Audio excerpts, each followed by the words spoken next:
Good afternoon. It's wonderful to be here at High Point Elementary. I want to thank everybody. Mike, where's Mike, and Annette, thanks for hosting us. We really appreciate it. I also want to recognize we have Nick DeSigli and Tracy Coster here. Is Latvala here? I didn't see him. Okay. So we have them, and we also have some teachers and parents who are going to talk about today's important announcement. So today we're announcing that we're going to be pursuing legislation to end the FSA in the state of Florida and move towards a system that is more responsive to students' needs, more teacher-friendly and parent-friendly of progress monitoring. And we believe in accountability. We're going to continue to measure results because we think that's important. At the same time, I think it's become apparent that the FSA is outmoded. This is 2021. We have the ability to monitor progress in ways that's customizable for each student. The FSA obviously takes a lot of time at the end of the school year. It's kind of the one big test that will be done. But then if you identify deficiencies, the school year's already over. And so we think monitoring throughout the school year makes more sense. Parents are not getting the timely information that they need with an FSA-type model. And as I said, it's really too late for the teachers and parents to work to remediate because it's done at the end of the school year. So the progress monitoring will be 75% reduction in the time for testing. There'll be fall, winter, and spring opportunities to check in on the growth. As you spot deficiencies, teachers and parents can then work to identify and rectify those, which we think will be a big deal. This will also be done in a way that's unique to each student, that'll be customizable. We have the tools now in the year 2021 to be able to do that. And we also think getting the timely data back is really, really significant so that schools and teachers and parents are able to do. It also provides the schools and teachers and students the ability to improve throughout the school year. So this is something that is when you have certain things you want to accomplish with terms of accountability, which is important. We want to measure results, want to make sure people are actually learning. At the same time, you can't just be wedded to the old ways of doing things. And if there's better ways to do it, then we've got to move in that direction. And if you look at so much time that gets put in, particularly at the end of each school year, for these testing, I think the progress monitoring will be less time for testing, but more time for learning, which is really I think the most important thing. So we're excited about this. I think you're going to end up seeing broad support for it in the legislature, and the goal will be this would be the last year of the FSA, this 21-22 school year. The next school year, you would have the progress monitoring in. That would serve kind of as a benchmark year to figure out where we were. And then the following year, you would proceed where that would be, those results would be measured similar to how we have in the past. I want to thank Richard Corcoran for helping to work on this, and we're going to hear from some of the folks here today. But this will be, I think, welcome news to a lot of folks throughout the state of Florida. So we have some folks here that are going to weigh in. So first, we have Sarah Painter, one of our great teachers here in Pinellas County, a Teacher of the Year. So Sarah, you want to come up here, let them know who you are, where you teach, and then go ahead and give us your views. Hi, I'm Sarah Painter, your 2022 Florida Teacher of the Year. I'm 5th grade teacher at Eisenhower Elementary in Clearwater. A statewide progress monitoring tool is exactly what Florida educators and Florida students need right now. With the elimination of Common Core and the transition to the best standards, the window of opportunity to close the achievement gap is at hand. It only makes sense if our entire state is teaching to the same set of standards, that we follow it with a tool that can be used across districts to monitor progress and preserve accountability. This will open doors of collaboration and data analysis as we use the collected data to drive instruction and best meet the needs of Florida's students. Progress monitoring works. I know this. Crystal, an ELL student in my classroom last year, entered with a level 1 in mathematics for FSA. But with frequent monitoring and intervention, she was able to score a level 3 only 6 points away from a level 4. And that's because we tracked her data all year long and responded to that data in real time. The accountability that this data collection will provide to administrators, parents, teachers, and students to make instructional decisions in real time rather than as a culminating task is of utmost importance for student success. Thank you, Governor, and thank you, Commissioner Corcoran, for listening to teachers concerning our need for relevant, timely data, and thank you for doing what's best for students. Okay, we also have Cassandra Vigil to provide some comments. Hello, everybody. So I am a fifth grade teacher here at High Point Elementary School, and I'm speaking on behalf of my whole school because we all do this, so I don't want to take credit for myself when all the teachers do this. So we constantly use progress monitoring. The kids know. They're like, oh, it's data chat day. So we sit down and we talk about how they did, and that could be just like how they did on their last essay, and we goal set for the next one. Or maybe it's text-dependent questions, and we talk about what they did and how we can do better next time. We also have adaptive computer monitoring systems that we use, and we look at how they're doing on their lessons. But regardless, we're doing it all year round. And what we do here at High Point, and I know many other schools in Pinellas do this as well, is we take the data and we look at not only their weaknesses, but we celebrate their strengths. And we also celebrate their growth. So I remember last year I actually had a child, her name was Cameron, and she took her county test for writing, and she scored a 0 at the beginning of the year, and she was so upset. And I said, don't worry about it. Let's look at what you did. So you did this. Now let's do this next time. And we did that throughout the year after every essay. And by the end of the year, she wrote an 8 out of 10, which is absolutely amazing. And she did the same on FSA. So we already knew and celebrated this before FSA came. And we were constantly monitoring her, and her parents called and were so excited because she did so well on it. So I am ecstatic that we are transitioning to progress monitoring because, like I said, this is something we already do, and we celebrate them throughout the year, and we don't need one test to show us what they've done. So thank you. Okay, we also have LaDre Kelty, who's a teacher but also a parent. Yes, go ahead. Good afternoon. My name is LaDre Kelty. I'm here to speak as a parent, but like the governor said, I'm also a teacher. I have 2 kids in the Pinellas County school system. I have a 4th grader and a kindergartner. My son Liam, who is in 4th grade now, last year took the FSA for the first time in 3rd grade. And I can't tell you how many times I checked my email over this summer to see if his grades came in, to see if he did well. I believe that if we had a progress monitoring tool, that would have been eliminated. I wouldn't have to worry about that because I could have monitored his progress throughout the year and being able to see and predict what he might score on the FSA. Aiden is in kindergarten. He's not there quite yet, but if it's there now, I can start monitoring his progress. At the same time, I can see his strength and his weaknesses and be better able to help with that at home, work with him on his weaknesses, also encouraging him in his strengths. So to me, the progress monitoring tool will be a great tool for parents to have at home to assist with their kids' academic success. Thank you. Thanks. Richard? Thanks, Governor. I just want to say, I've said it before, but working for this governor, obviously we've just done a ton of education, whether it's raising the minimum base pay, eliminating Common Core, digging into early literacy. But this is really special, and it goes to the from the earliest days when I was working for him and he would hire me, he would say, look, here's my focus on education. Do what's right by the students. Whatever decision, policy you guys come up with, ask, is this the best thing for students? And all of that we've done, and this is a perfect example of that. Eliminating the FSA and going to a smarter, better, more efficient accountability system is a fantastic change. I say it's V-Day in education. It's Victory Day, what we're doing. And the teacher said it so well.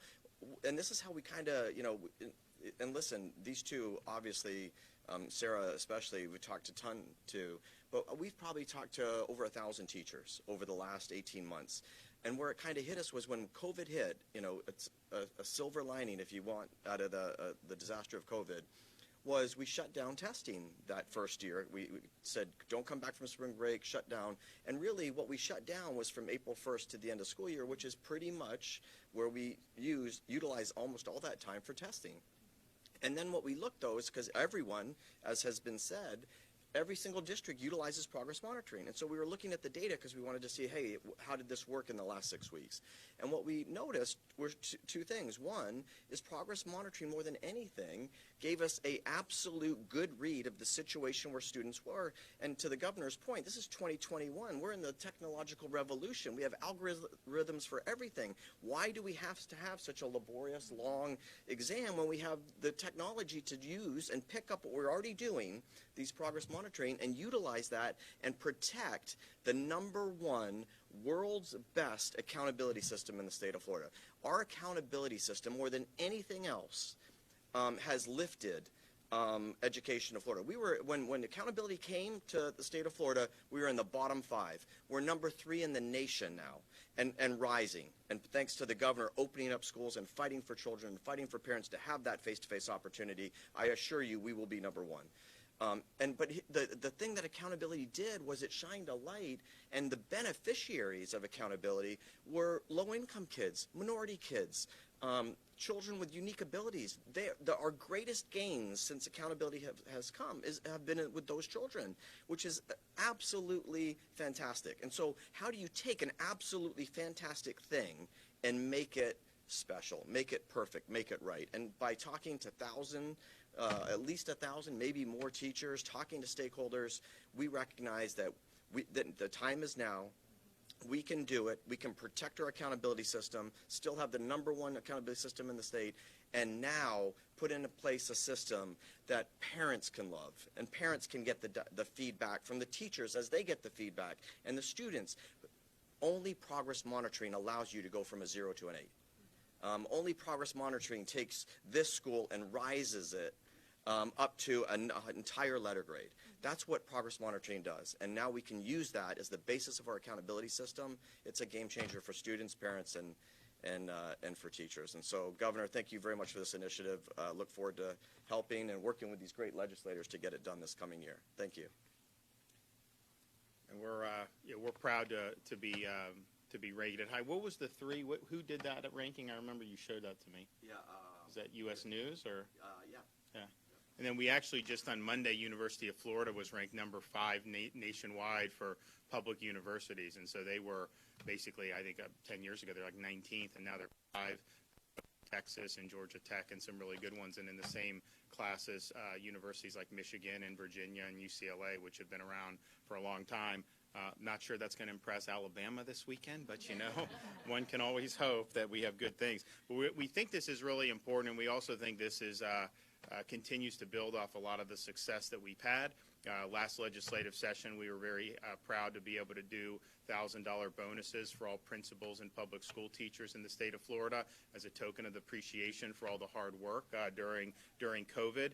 We've also, as Richard alluded to, we've raised the average minimum pay for teachers in Florida, pretty dramatically, and we were in the bottom half of states.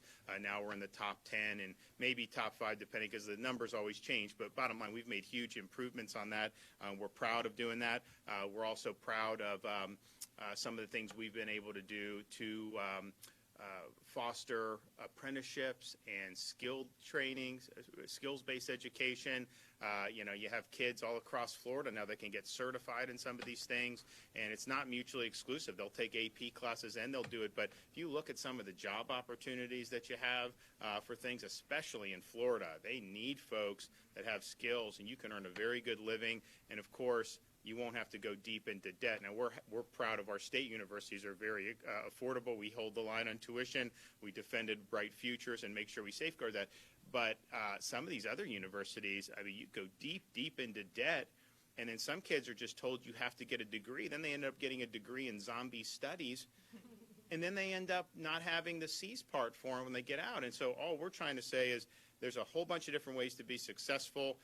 If you go down the road of more vocational education or skills-based education, that is not inferior to someone that would go to college. It's just different people have different ways to succeed. But I can tell you in Florida, you have a lot of opportunities. We're also proud of pushing more civics in our high schools. In particular, we just got the program approved, and we'll be launching it relatively soon, right, where the teachers can go to a civics boot camp, and they get a $3,000 bonus for everyone who participates in that. And I just think it's important that some kids will go to college, some kids will go into the workforce, some kids will do a variety of things. Every single one that graduates out of our school system here is going to be a citizen that is going to have to discharge those duties, and some are more serious about it than others, but at least give them a baseline of knowledge about what our country's all about, the history, the Constitution, all the institutions, and I think we're working hard to do a much better job on that.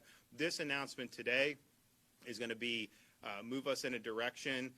Yes, we're going to continue to make sure that we're measuring results, having high standards, but we're going to do it in a way that's more student-friendly, parent-friendly, and teacher-friendly. There's going to be more feedback. There's going to be more individualized assessments that are going to be possible, and there's going to be an ability to be able to rectify some of the problems in ways that if you're not using progress monitoring, you're just relying on the FSA, the ship sails by the time they take that exam. And so I appreciate a lot of the good work that's already being done in this regard throughout the state of Florida. I mean, the one thing we will do is we'll have to have, a relative uniform system of progress monitoring. Different folks are using different ways to do it, so we'll probably have that standardized.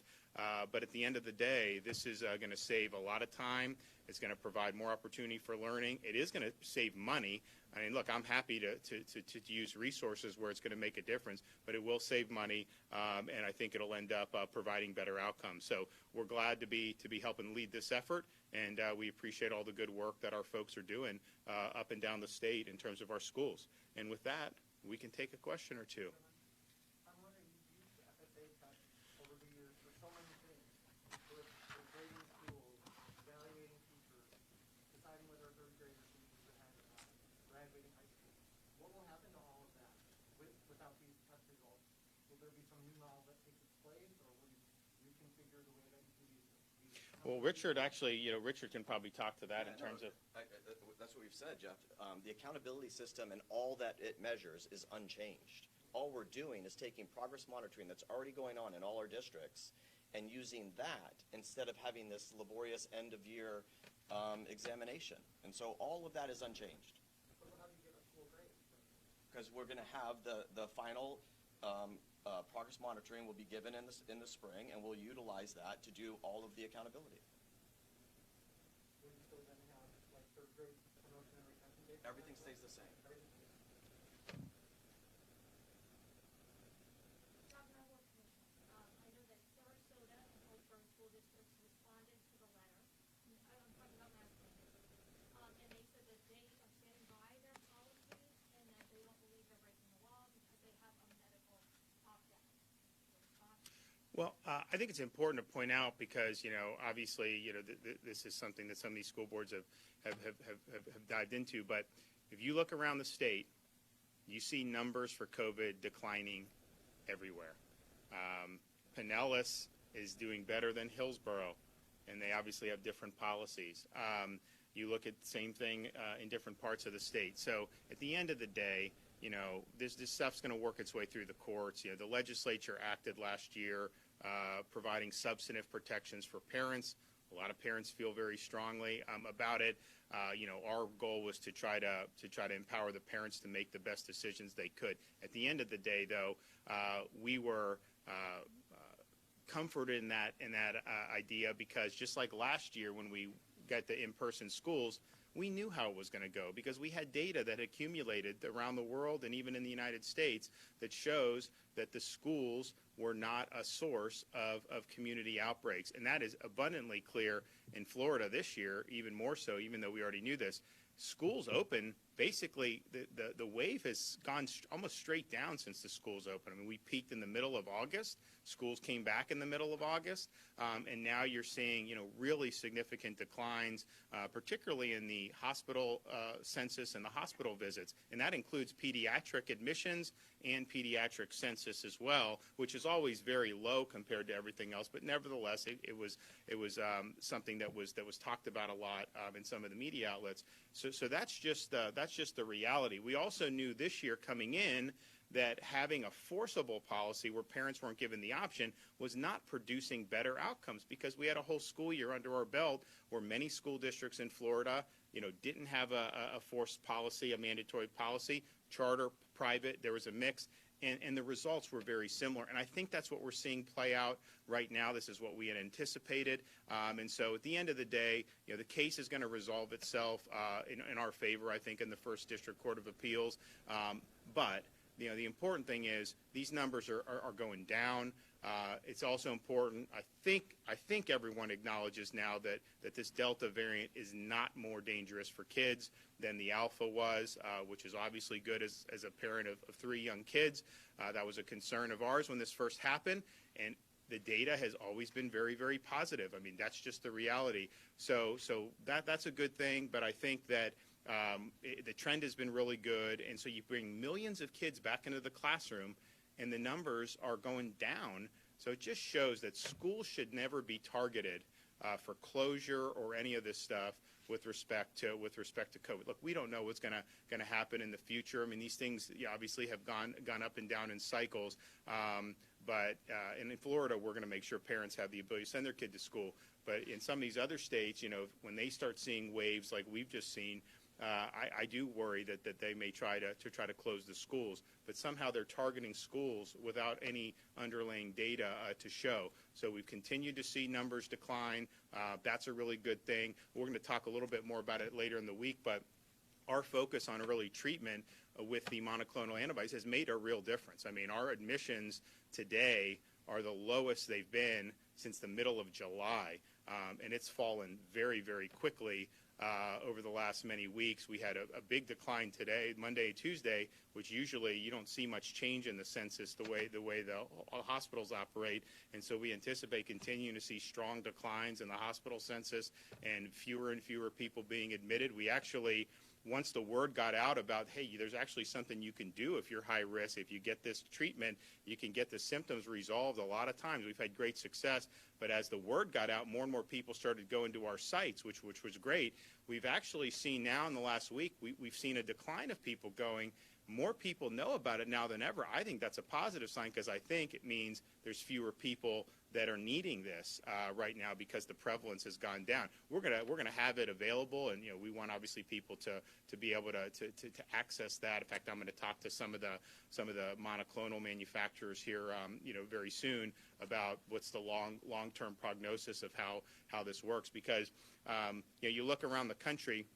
I think the cases are up 300% year over year nationally, even though we have all these people that have recovered from COVID and 210 million people have been vaccinated.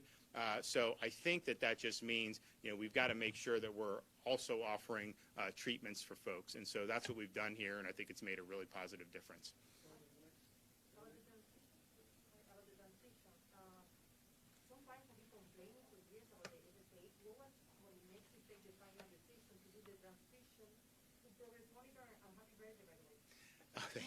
So I think it's 2 things. I think it's one is, even though, I mean, I graduated Dunedin in the pre-FSA era, and so it wasn't something but I obviously knew it was a big deal. But as I became governor, I was surprised at just how much time went into it. And Richard and I talked about it from the very beginning. This is something we wanted to tackle because you're having less time to learn and so much time for test preparation.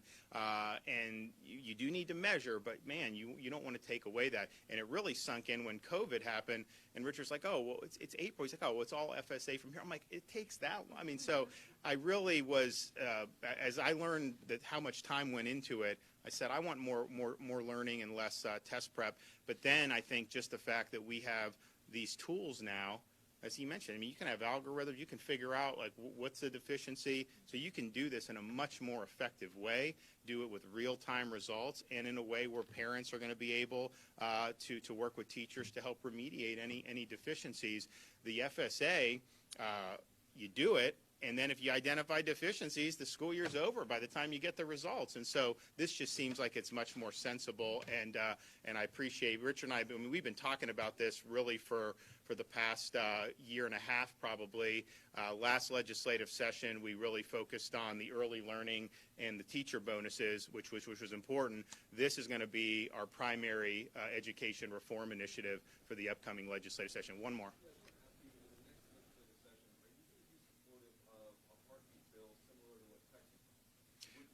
So, my view, I mean, I obviously have a very strong pro-life record. That is obviously, I think, going to have some legal challenges between now and then. So we'll see what happens. But we were happy to sign. I've signed pro-life legislation since I've been governor, and obviously, we believe very strongly in those principles. So, okay, we'll see you guys soon. Take care.